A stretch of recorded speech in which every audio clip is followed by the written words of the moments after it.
আল্লাহ, আপনি তো কমাল বলেন না, সারাদিন খারাপ হওয়া লাগতো। আমরা তো কোনোদিন দুপুর বেলা আসিনি, দুপুরে বাইরেই খাই। আজকে কি মনে করেছিলি, ভাবলাম আজকে বাসায় খাবো।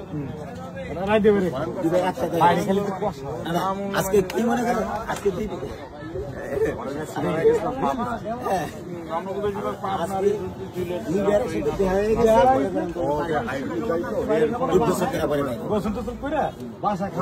সাথে পাল্লা গাড়ি চালায়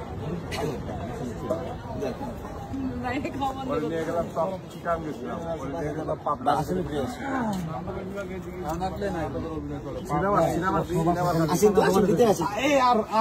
আমরা তো বুকা ভাই, বাইরেই খারাপ খারাপ কথা বলছি। আসেন আসেন, আপনি আগে যাবেন, আমি তো আগে